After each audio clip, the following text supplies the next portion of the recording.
eh bien on va parler OSINT autour des adresses mail et donc de vérifier la crédibilité d'une adresse mail, mais aussi d'informations qui sont diffusées sur les réseaux sociaux. Alors je vais commencer d'abord par le site av.ai. Alors je vous le rappelle, hein, vous retrouvez toutes ces informations sur zatas.com. Dans la partie OSINT, alors quand vous êtes sur zatas.com, vous êtes à côté donc bien sûr de toute l'actualité, c'est dur sur Zatas, mais vous avez aussi à côté le service avec Zatas, et à côté ici, vous avez quoi? Vous avez toute la page OSINT dans laquelle vous retrouvez toutes les informations que je peux vous expliquer là en vidéo, mais surtout vous allez y retrouver tous les tutos, les modes d'emploi, les liens, etc., etc.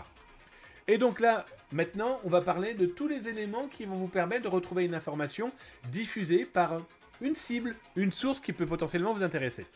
Le premier, av.ai, c'est quoi? Eh bien, c'est tous les Twitter diffusés dans le monde à un temps précis, à une heure précise, à une heure précise. Le truc est complètement dingue. Ce qui est intéressant, comme vous le voyez ici, il y en a plus de 104 milliards. Alors bien sûr, vous l'aurez compris, vous n'allez pas faire trou, je vais prendre ce tweet là. Alors moi ce que j'adore c'est les tweets en plein milieu de la mer, hein, vous l'aurez compris. C'est plutôt rigolo, on va essayer d'en choper un rapidement. T'es où? Tant que ça se affiche. Ouais, on va galérer, je vous cache pas au milieu de la mer, je vous laisserai les regarder. On va aller à Montréal. Hein, comme ça je vais vous montrer où je vis. C'est simple, hein, je vis pas très loin du Vieux-Port. Hein. Je vis là. Voilà, je vis dans cette zone-là. Sainte-Catherine, de l'autre côté. C'est pas du tout ça. Alors, on va prendre un tweet qui est ici. On va dire, tiens, lui, il a tweeté. Mais qu'a-t-il tweeté? Eh ben voilà. Vous avez Hot Georgius, il a diffusé World Trade Center à Montréal, hein, pas à l'américain.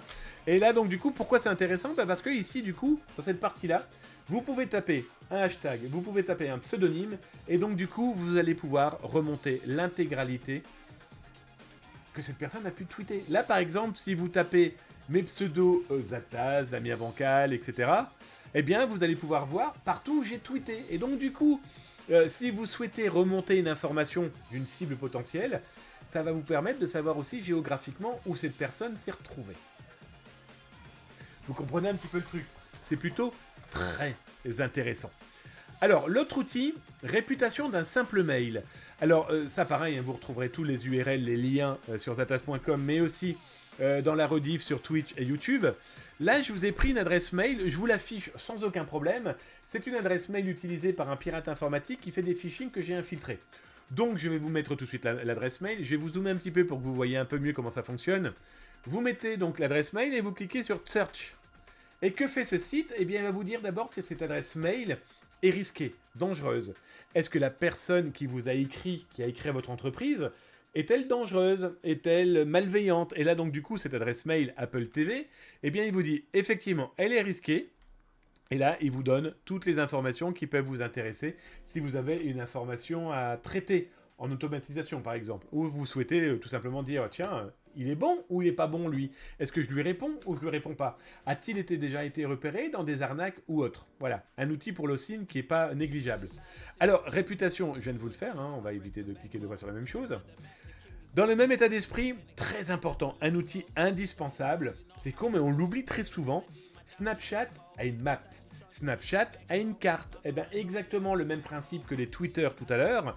Quand vous allez sur ce Snap Map, eh bien vous avez tous les snaps diffusés à un temps présent, de votre choix. Pas très français ce que je viens de dire. Et là vous allez voir, et ce qui est intéressant, c'est que vous voyez ce qui a été snappé, pourquoi ça a été snappé, et puis surtout, même principe, hein, vous avez le moteur de recherche et vous tapez un pseudo. Et bien du coup, vous avez l'intégralité que ce pseudo a pu diffuser quelque part dans le monde, quelque part dans une ville, quelque part dans un pays. Pour information, ceci se détruit. Si vous êtes un amateur de Snap, mettez-vous par pitié en mode fantôme. Ça vous évitera de vous retrouver diffusé comme je vous le montre là. C'est pas négligeable, vous êtes d'accord avec moi? Autre cas avec Social Searcher, pareil, hein, là vous mettez quoi? Eh bien vous mettez un hashtag, je sais pas, je vais vous mettre quoi? Tiens, on va vous mettre Zatas. Normalement, il n'y a pas grand chose parce que j'ai fait de manière à. Ah, il va mettre 20 ans. Non, parce que... il va mettre 20 ans. On va mettre football. Là, il y en aura beaucoup plus. Il y en aura des millions de plus. Cet outil-là est intéressant, c'est que par rapport à votre hashtag, mais par rapport aussi à votre pseudonyme que vous souhaitez mettre dedans, eh bien cet outil, alors il y a version gratuite et version payante. Vous vous doutez bien que la version payante vous proposera un nombre de sources assez folle. Mais là, du coup, il va déjà vous chercher dans 11 sources, dès qu'il veut bien. Alors là, vous l'aurez compris, mon VPN plus l'outil que j'utilise pour faire des rebonds n'est pas simple.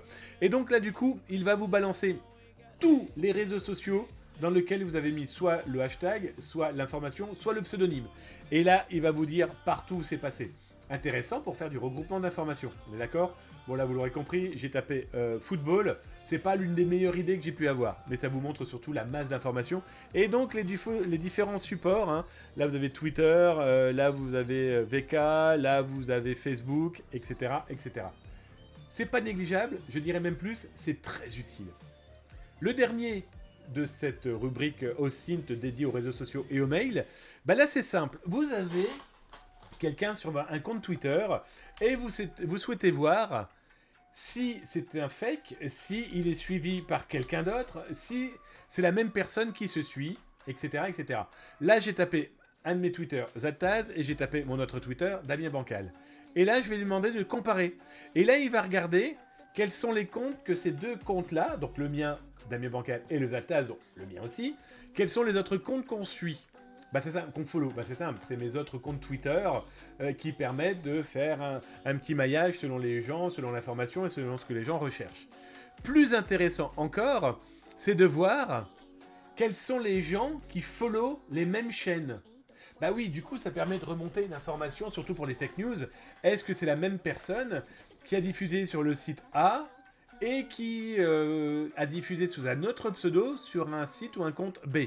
Bah là pareil, je prends Zataz et Twitter et je vais regarder quelles sont les deux populations ou les populations qui suivent bien les mêmes comptes. Et là, je clique et là on se rend compte que tous ces gens-là sur Twitter suivent Zataz et suivent Damien Bancal. C'est parfait pour le social engineering. C'est parfait aussi pour l'OSINT pour essayer de remonter surtout des fausses informations. Pas les gens qui vous suivent sur Twitter. S'ils vous suivent sur Twitter, ils sont obligatoirement bien.